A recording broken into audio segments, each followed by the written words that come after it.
नमस्कार दोस्तों, मैं अनुलाल बाबू। दोस्तों आप लोगों को मैं बता दूं कि एक लक्ष्मण यादव है जो अपने आप से प्रोफेसर कहता है और साथ ही साथ अम्बेडकरवादी भी कहता है, वो भी ओरिजिनल अम्बेडकरवादी। लेकिन आज लोगों को सच पता चल गया कि ये बिल्कुल फर्जी अम्बेडकरवादी है, ये बिल्कुल जातिवादी करेगा।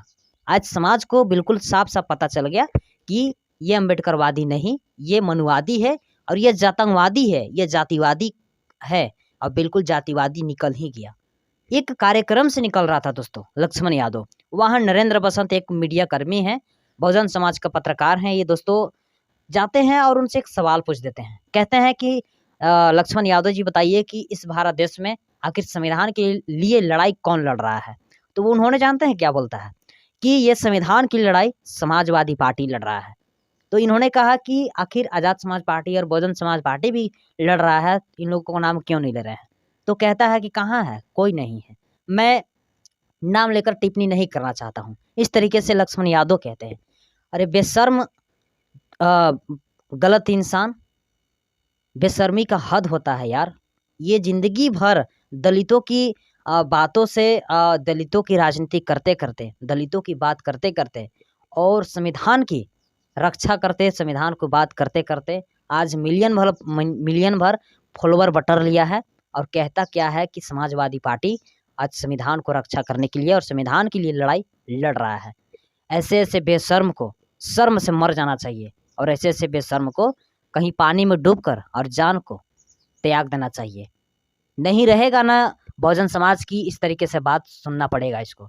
आज जिस तरीके से ये बाइट दिया है मीडिया का सामने, इसको शर्म आ रहा होगा अपने घर से निकलने के लिए बाहर कि मैं क्या बोल दिया। और हमें लगता है कि ना ये नासा पानी में बोल दिया है। ऐसे बेशर्म को समझना चाहिए कि कहीं भी कार्यक्रम मिलता है तो ये दलित समाज का मंच से आज हमें कार्यक्रम मिलता है। और जो भी मेरे पास मिलियन में फॉलोवर है, ये दलित समाजों की देन है और बाबा साहब का ही देन है।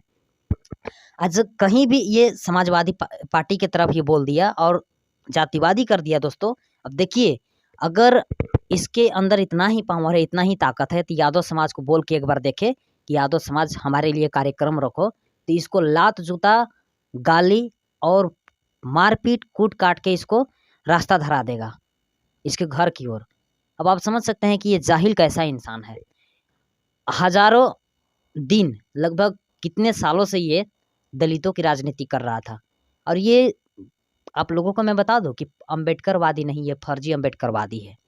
ये जानबूझकर मिलियन में फॉलोवर बटोरने का प्रयास कर रहा था और चमकने का, वायरल होने का ये नौटंकी कर रहा था। जैसे ही वायरल हुआ, जैसे ही चर्चित हुआ, वैसे ही आज दलित समाज को लात से मारकर हटा दिया और मिलियन में फॉलोवर लेकर आज राज कर रहा है। और कह क्या रहा है कि समाजवादी पार्टी संविधान के लिए लड़ाई लड़ रहा है। तो इसका कहना है कि समाजवादी पार्टी इस भारत देश का सबसे मजबूत पार्टी है और सबसे मजबूत काम कर रहा था समाजवादी पार्टी है।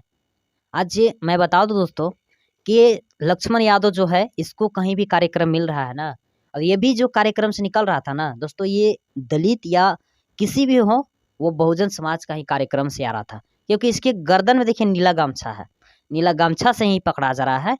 ये अम्बेडकर के विचारधारा को बात करते हुए आ रहा है। और यहाँ आने के बाद चंद्रशेखर आज़ाद रावण जी को भूल गया और मायावती जी को भूल गया। ऐसे ऐसे दो कौड़ी के इंसान को हालात देखिए, गिरगिट के जैसा रंग बदल दिया तुरंत। इसको तो मर जाना चाहिए, आत्महत्या कर लेना चाहिए था ये बात बोलने से पहले, या तो फिर बोलना ही नहीं चाहिए था कि मैं समाज के लिए क्या बोलूं। और कह रहा है कि मैं नाम लेकर टिप्पणी नहीं करूंगा।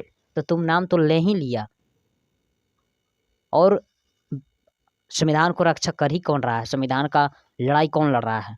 आज़ाद समाज पार्टी, बहुजन समाज पार्टी। बाकी किसी में पावर नहीं है, किसी में औकात नहीं है इस संविधान को एक शब्द किसी के बोलकर दिखा दे संविधान के लिए। देख रहे हैं सपा के जो मालिक हैं अखिलेश यादव, नरेंद्र मोदी का दोस्त बन जा रहे हैं, कभी कभी सहायता भी कर देते हैं नरेंद्र मोदी को। और आप कह रहे हो कि सपा संविधान को रक्षा कर रहा है, संविधान के लिए लड़ाई लड़ रहा है। अरे बेशर्म, शर्म करो, शर्म से मर जाना चाहिए। तो दोस्तों ऐसे ऐसे नामर्दों और फर्जी अम्बेडकर वादी को और जाहिल इंसान को आप लोग कैसे देखते हैं? अपना अपना प्रतिक्रिया हमारे कमेंट बॉक्स में ज़रूर दीजिएगा और इसको सबक सिखाने के लिए बस 2 शब्द ज़रूर लिखिएगा कमेंट बॉक्स में। फिर मिलते हैं।